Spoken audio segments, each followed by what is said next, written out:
건강장수마을로 손꼽히는 강원도 춘천의 박사마을.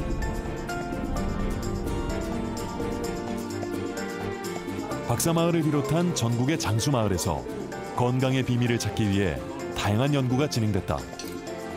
무엇을 먹고 어떻게 생활하는지 연구조사하던 중에 하나의 단서를 발견했다.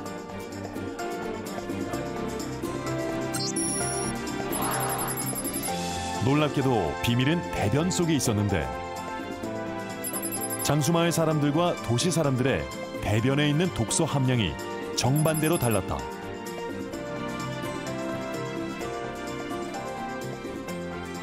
젖산균이라고 하는 유산균이 시골에는 높습니다. 도시에는 그 비율이 낮습니다. 그리고 독소를 생산하는 균주들, 그게 도시에는 높습니다. 그리고 장수촌 지역은 그것이 낮습니다. 우리 몸 구석구석엔 다양한 미생물이 생태계를 이루며 살고 있는데 그중에서 도시와 장수마을에 사는 사람들의 건강 운명을 가른 대변 속 균들을 장내 미생물이라고 말한다.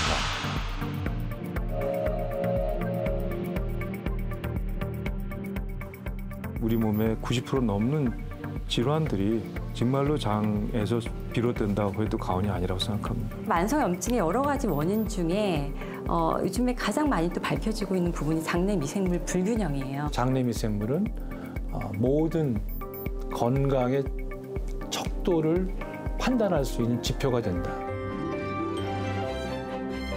건강의 척도라 불리며 건강한 삶의 화두로 떠오른 장내 미생물이란 과연 무엇일까?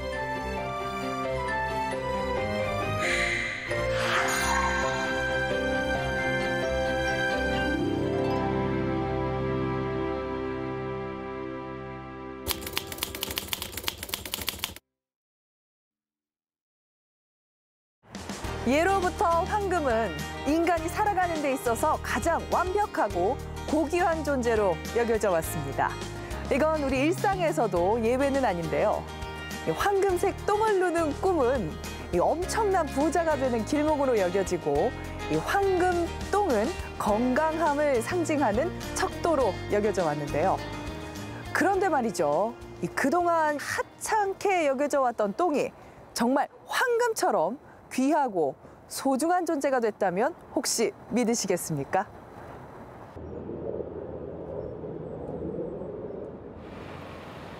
임정혁 씨가 대변을 본 후로부터 2시간이 채 안 된 시간.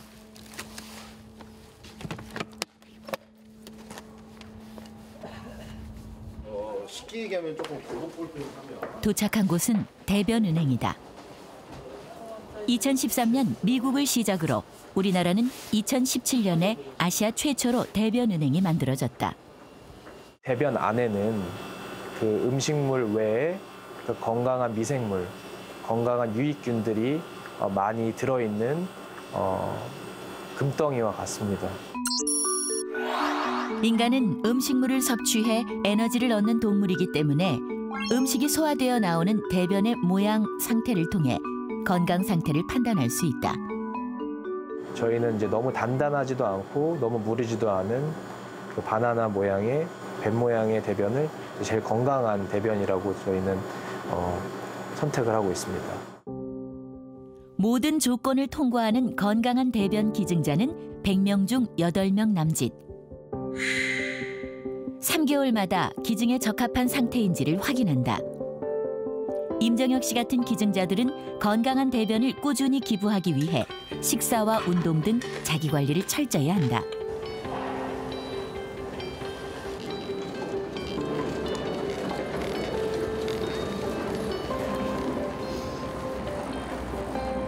혈액 검사와 대변 검사, 소변 검사 등을 통해서 이 대변이 기증에 적합한지 정말 건강한 대변인지를 저희가 분석을 합니다. 스크리닝 테스트를 통과해서 대변을 기부한 분들께는 저희는 이제 현금으로 5만 원을 드리고 있습니다. 수집한 건강한 대변은 곧바로 영하 30도에서 동결 건조된다. 믹서로 갈아 멸균된 거즈에 거른 뒤 식염수와 충분히 섞고 변질 위험을 줄이기 위해 영하 70도 초저온에서 다시 한번 냉동시켜 보관한다. 시간과 돈을 들여 대변을 수집하는 까닭은 대변 속에 존재하는 장내 미생물 때문이다. 우리 몸에는 4,000에서 10,000 종류에 달하는 미생물 38조 개가 존재하는데 그중 90% 이상이 장에 살고 있다. 특히 한국인의 장 속에는 우리 몸의 에너지원이자 염증을 억제하는 부티르산 생성 유익균들이 상당수를 차지한다. 인간의 몸은 약 30조 개 정도의 세포로 구성되어 있다고 보통 보는데요. 우리 몸에 있는 미생물의 세포 수는 그것보다 훨씬 큰 38조 개로 우리가 보고 있습니다. 그래서 사실 인간은 미생물의 공생체일 뿐만 아니라 세포 숫자로 보면 오히려 미생물이 더 주가 된다 이렇게 볼 수가 있죠. 태아의 장은 무균 상태다. 세상 밖으로 나오는 순간부터 다양한 미생물과 접촉하게 되는데 출산 방식에 따라 소유 방식에 따라 인간의 장 속에 자리 잡는 미생물 구성이 달라진다.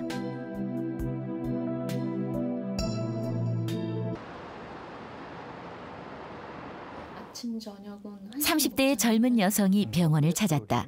우리가 보통 지금 나이에서 술을 먹지 않는데 지방간이 발견되었다는 환자. 요즘엔 이런 환자가 부쩍 늘었다. 지방간은 흔히 과도한 음주로 인해 발생한다고 생각하기 쉽지만 건강보험 빅데이터를 분석한 결과 술과 상관없이 생기는 비알코올성 지방간 환자가 매년 급증하고 있다. 술을 마시지 않고도 지방간을 유발하는 원인은 무엇일까? 건강인과 지방간염 환자 각각에서 비알코올성 지방간 환자를 대상으로 연구한 결과 장내 미생물의 불균형이 공통적으로 발견됐다. 미생물의 종류 또한 건강한 사람들보다 다양성이 떨어졌고 유익균보다 유해균이 상당량을 차지하고 있었다. 정상인과 비교했을 때 비알코올성 지방간 환자들은 장내 미생물의 구성도 다르고 또 우리가 다양성도 상당히 다릅니다.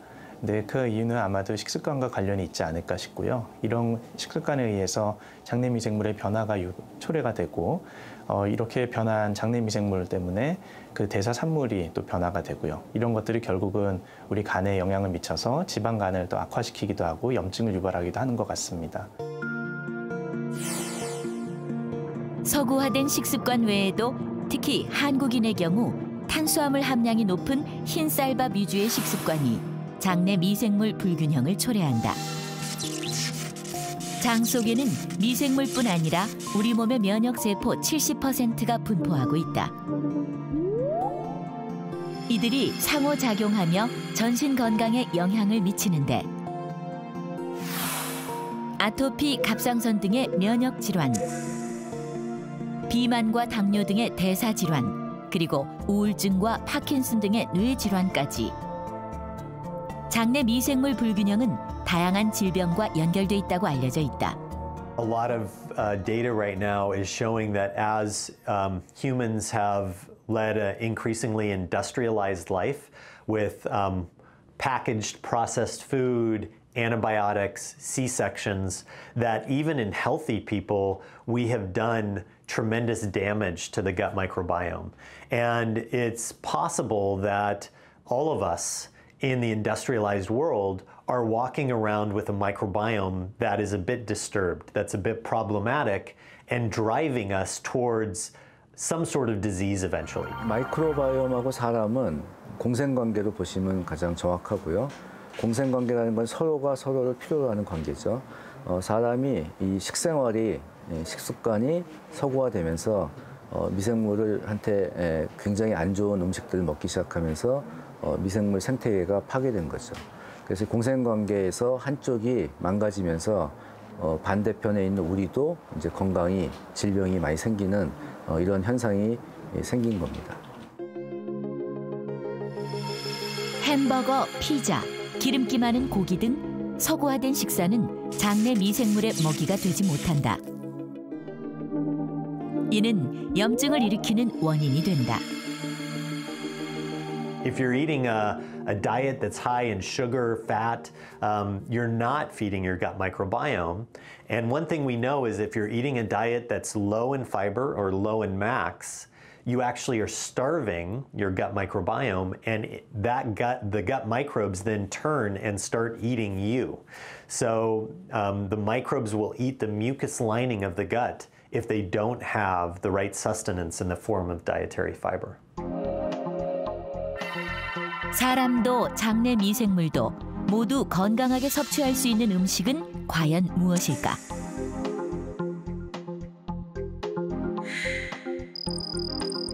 최근에 주목할 만한 연구가 있다.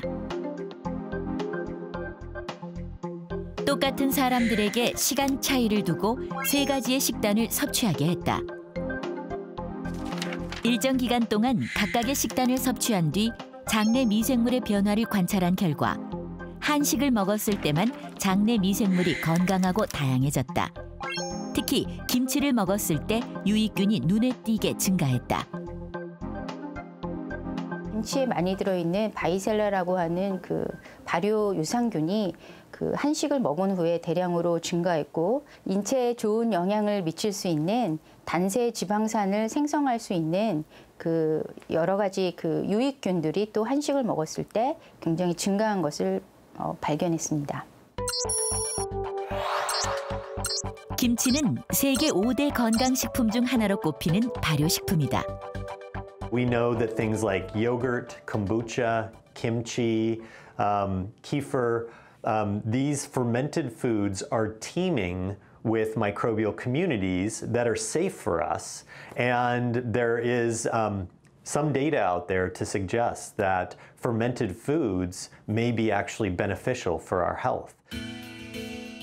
미국의 건강 전문 월간지가 김치를 세계 5대 건강식품으로 선정한 이유로 비타민과 섬유질, 특히 소화를 향상시키는 좋은 박테리아, 유산균이 풍부하다고 설명하고 있다. 뿐만 아니라 암세포 증식을 막아준다는 것이 입증됐다고 덧붙였는데 김치의 풍부한 유산균은 크게 3가지로 나뉜다. 류코노스톡,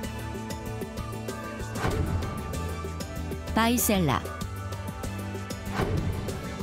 락토바실러스다.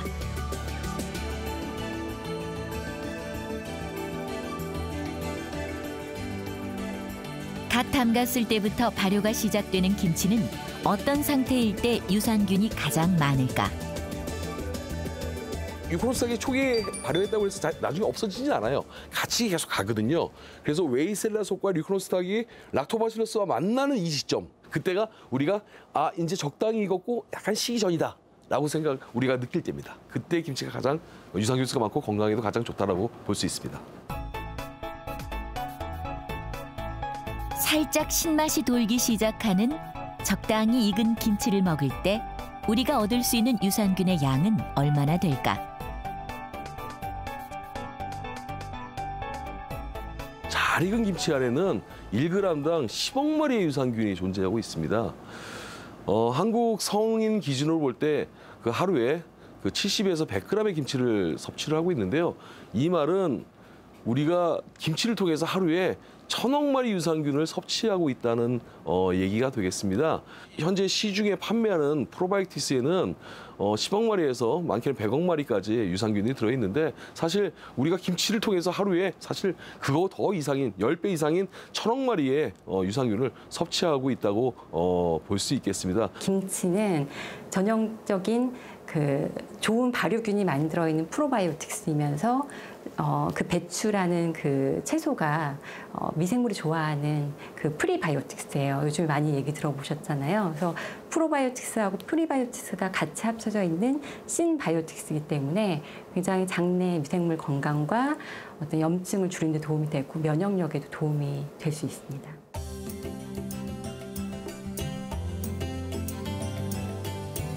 김치 외에도 우리 전통 한식에는 된장, 고추장, 간장, 청국장, 식초, 전통죽까지 다양한 발효식품이 있다.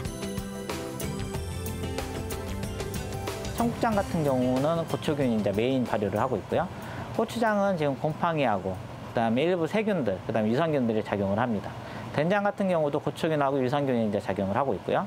그다음에 식초 같은 경우는 초산균이 작용을 하고 있습니다. 그리고 전통주 같은 경우는 우리 이제 효모들 이런 것들이 이제 작용을 하고 있고요. 우리 전통 발효식품을 그래서 신바이오틱스라는 그런 종합체라고 얘기할 수도 있습니다. 단순히 좋은 균이 많기 때문에 한식을 먹어야 한다는 의미가 아니다.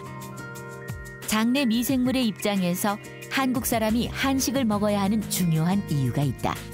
그래서 조상을 동물을 많이 먹는 그 헌터라고 하죠. 헌터의 조상을 가지고 있느냐 아니면 농경 재배를 주로 했던 조상을 가졌느냐에 따라서 사람의 그 후손들의 전분 분해 효소에 DNA 수가 다르게 나타나는 그런 연구 결과가 있어요.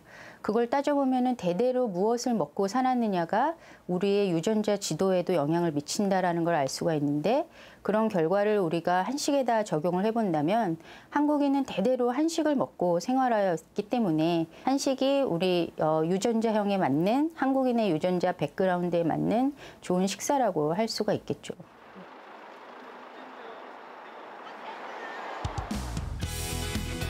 한국인의 DNA 유전자에 맞는 한식으로 장내 미생물 환경을 개선하고 나아가 건강을 회복하기 위해 각 분야의 최고 전문가들이 모였다.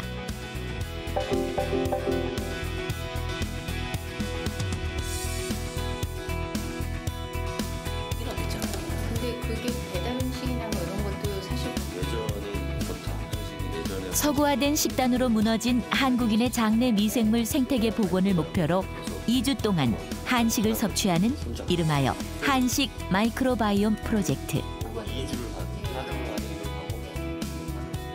한식이 왜 좋을까? 예. 과연 우리 몸에 어떤 영향을 주기 때문에 왜 좋을까? 그런 점을 좀 생각할 수 있게끔 하는 포인트가 되지 않겠나. 예. 한식을 드시고 장내 미생물 조성을 바꾸게 되어 결과적으로 건강하게 될 수 있도록 그렇게 희망하고 있습니다. 전통 한식이 몸에 좋다는 얘기는 사실 뭐 어렸을 때부터 귀가 따갑게 들어왔는데 그것을 한번 이 장내 미생물의 입장에서 한번 재조명해서 정말로 좋은 식단이 어떤 것인지 우리 국민들이 다 같이 한번 생각해보고 좀 더 몸에 좋은 식단을 식생활을 가져가는 그런 계기가 되었으면 합니다. 장내 미생물 균형의 회복이 필요한 세 사람이 모였다.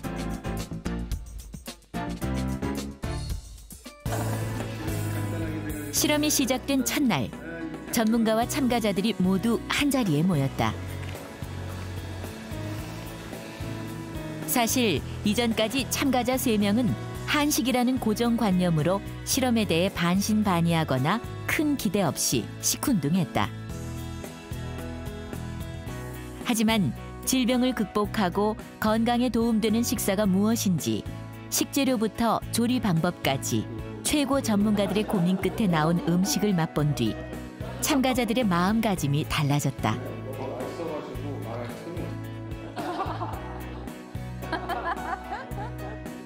이 정도 식단이면 각오를 안 해도 2주 동안 잘 유지할 수 있을 것 같습니다.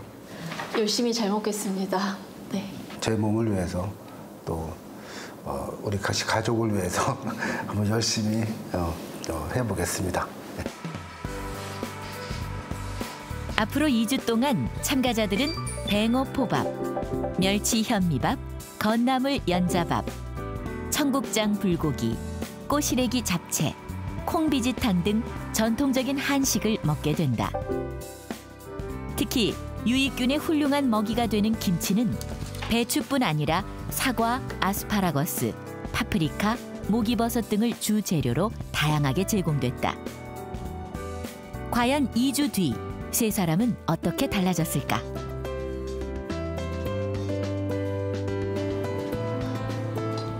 일주일 뒤 중간 점검을 해봤다. 그 사이 탄산음료를 끊었다는 우재혁 씨는 먹는 속도부터 달라져 있었고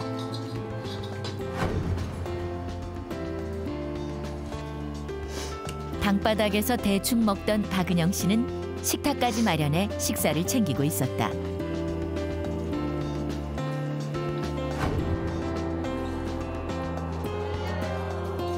외식이 잦았던 박영선 씨는 회식 자리에까지 정해진 식단을 챙겨가서 먹는 등 세 사람 모두 열심이었다.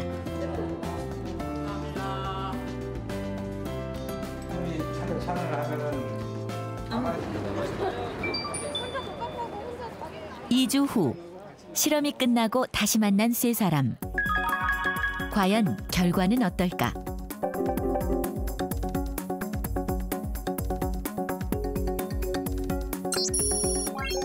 세 사람 모두 다양한 건강 지표들이 호전됐다. 특히 장과 뇌를 지배하는 자율신경계의 활성도가 개선됐고 우울과 불안 또한 크게 감소했다.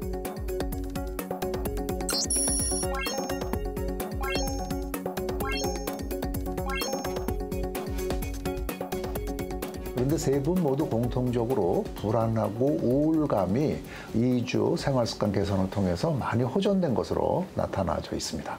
이런 변화가 왜 일어났는지에 대해서는 뭐 여러 가지 설명이 있을 수는 있겠는데요. 요즘 최근 학계에서는요, 우리 그 장내에 있는 장내 미생물이 이런 정서적인 안정에도 상당히 영향을 미친다고 알려져 있습니다. 그래서 우리 뭐 한식에 좋은 어떤 재료들이 우리 장내 유익균에 좋은 먹이가 돼서 이런 장내 유익균이 많아짐으로써 이렇게 정서적인 안정을 초래했다. 그리고 2주간 한식을 먹은 세 사람은 유익균이 증가하고 유해균은 절반 이상 줄어들었다. 공통적으로 나타나는 세 가지를 관찰할 수가 있었는데요. 먼저 첫 번째는 염증하고 관련이 있고 상당히 많은 질병하고 관련성이 증명된 이 프로테오박테리아라고 하는 세균이 이 세 분 다 상당히 줄었습니다. 그래서 장에 유해균이 많이 줄어드는 그런 일이 있었고요.